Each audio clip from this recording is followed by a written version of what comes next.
बिस्मिल्लाहिर्रहमानिर्रहीम। अस्सलामु अलैकुम। अलर्ट स्कूल फैज़ कैंपस स्प्रिंग स्टडी पैक 2 मई 2021 क्लास 7 सब्जेक्ट उर्दू।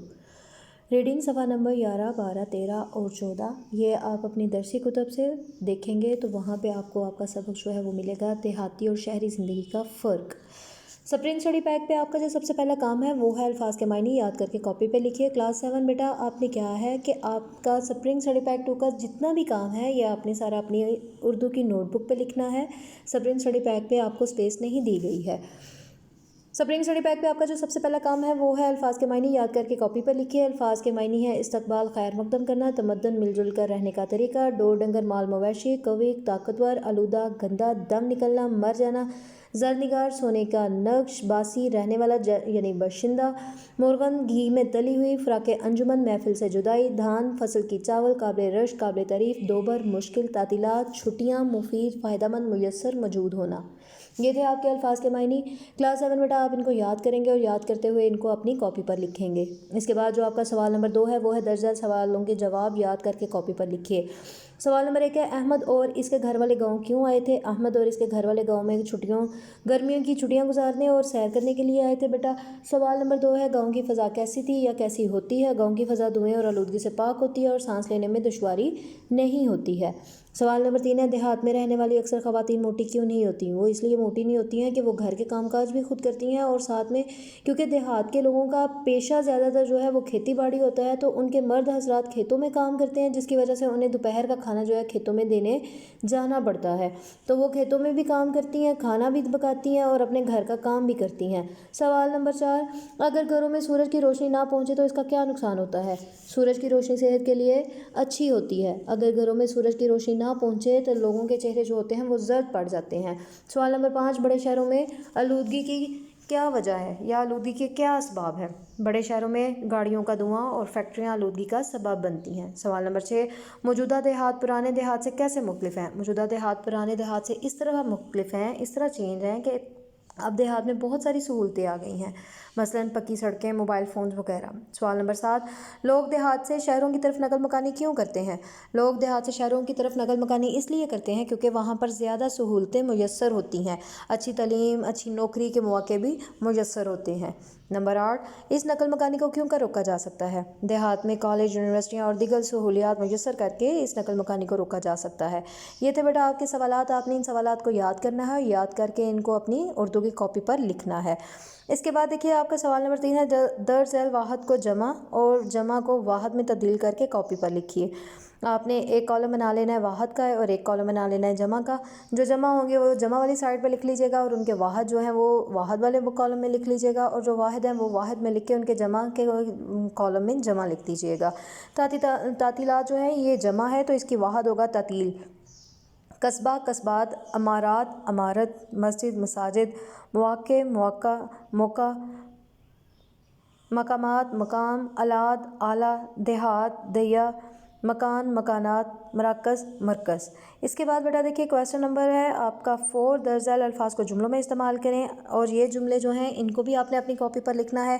तरस जाना, दोभर, माहौल, काम धंधा, नकल मकानी। आपने इन अल्फाज को जुमलों में इस्तेमाल करते हुए अपनी कॉपी पर लिखना है। सवाल नंबर 5 है दर्ज झेल जुमलों को दुरुस्त करके कॉपी पर लिखिए। अब ये जो है ये गलत लिखे हुए हैं जुमले, आपने इनको दुरुस्त करना है और दुरुस्त करके इनको कॉपी पर लिखना है। आपने गलत जुमला भी लिखना है और आपने दुरुस्त जुमला भी लिखना है। मेरी बात का बुरा ना मनाए, मेरी बात का बुरा ना मनाओ। आप नारोवाल से कब वापस लौटे? तो वापस लौटे और लौटे यानी एक ही है तो आना आएगा। आप नारोवाल से कब वापस लौटे नहीं आएगा, कब वापस आए। मैंने अजमल ख़ान की किताब से बहुत इस्तिफ़ादा हासिल किया। मैंने अजमल ख़ान की किताब से बहुत इस्तिफ़ादा किया। इसमें नाराज़गी की क्या बात है? इसमें नाराज़ होने वाली क्या बात है? गाली निकालना शरीफों का शेवा नहीं, तो गाली देना शरीफों का शेवा नहीं। मेरे को बाज़ार जाना है, मुझे बाज़ार जाना है। शोर ना डालो, शोर ना करो। मरीज़ दिन ब दिन कमज़ोर होता जा रहा है, तो मरीज़ रोज़ ब रोज़ कमज़ोर होता जा रहा है। वो आए रोज़ ज़फ़रवाल जाता रहता है, वो अक्सर ज़फ़रवाल जाता है।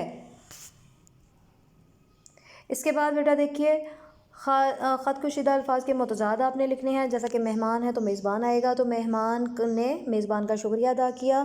میں فارغ ہوں جبکہ میری بہن کام میں مصروف ہے۔ دیہاتی اور شہری زندگی میں بہت فرق ہے۔ وہ رات کو جلدی نہیں سویا اس لیے صبح دیر سے اٹھا۔ تازہ روٹی کھاؤ، باسی روٹی کھانے سے پیٹ میں درد ہو سکتا ہے۔ امیروں کو غریبوں کا خیال رکھنا چاہیے۔ ابھی سورج کی روشنی ہے لیکن تھوڑی دیر میں تاریکی چھا جائے گی۔ دیہاتی کھلے گھروں میں رہتے ہیں جبکہ شہروں میں عام طور پر لوگوں کے گھر بند ہوتے ہیں۔ آگے اسکول ہے، گاڑی کو تیز نہ چلانا مناسب نہیں، اس کی رفتار سست کر دو۔ کبھی دیہات میں کچے مکان ہوتے تھے، اب تو ہر طرف پکے مکان دکھائی دیتے ہیں۔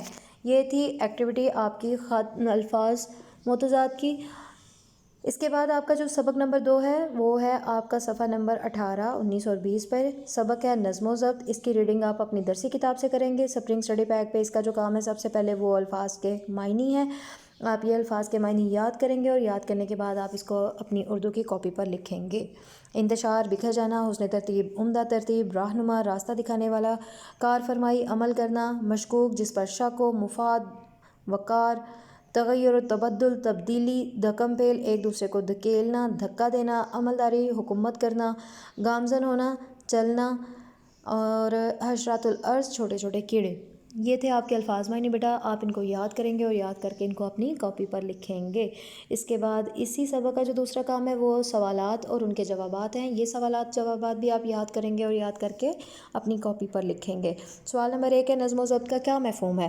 نظم و ضبط 2 لفظوں نظم اور ضبط کا مجموعہ ہے۔ یہ عربی زبان کے لفظ ہیں۔ ذاتی مفادات اور خواہشات کو روک کر اپنی صلاحیتوں کو کسی اعلیٰ نصب و لائن کی خاطر منظم کرنا نظم و ضبط کہلاتا ہے۔ سوال نمبر 2، نظم و ضبط کی پابندی کرنے کے کیا فائدے ہیں؟ جو لوگ نظم و ضبط کی پابندی کرتے ہیں ان کی زندگی اصول و ضوابط کے مطابق گزرتی ہے، ان کے ہر کام میں سلیقہ اور ترتیب نظر آتی ہے۔ سوال نمبر 3، نظم و ضبط کا خیال نہ رکھنے کے کیا نقصانات ہیں؟ وہ لوگ جو نظم و ضبط سے عاری ہوتے ہیں ان کی زندگی میں کسی قاعدے یا قانون کی پابندی نظر نہیں آتی، ایسے لوگوں کی زندگی بے سلیقہ اور بے ترتیب گزرتی ہے۔ سوال نمبر 4، قطار بنانے کا کیا فائدہ ہے؟ قطار بنانے سے ہر کام جلدی اور سلیقے سے ہو جاتا ہے۔ نمبر 5، قانون کی عملداری سے کیا مراد ہے؟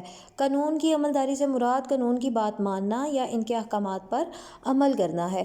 نمبر 6، ایک طالب علم بہتر منصوبہ بندی سے اپنے شب و روز کو کس طرح سنوار سکتا ہے؟ تو اس کا جواب ہے ایک طالب علم بہتر منصوبہ بندی سے اپنے سارے کام ایک خاص ترتیب سے کرتا ہے اور نظم و ضبط کی وجہ سے اسے کسی پریشانی کا سامنا نہیں کرنا پڑتا۔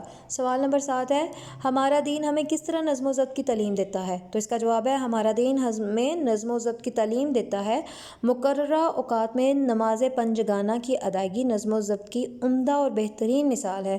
ایک امام کی قیادت میں سب کا ایک ساتھ رکوع اور سجود کرنا، رمضان کے مقدس مہینے میں روزے رکھنا، سحر سے افطار تک کچھ نہ کھانا پینا ہمیں نظم و ضبط کا درس دیتا ہے۔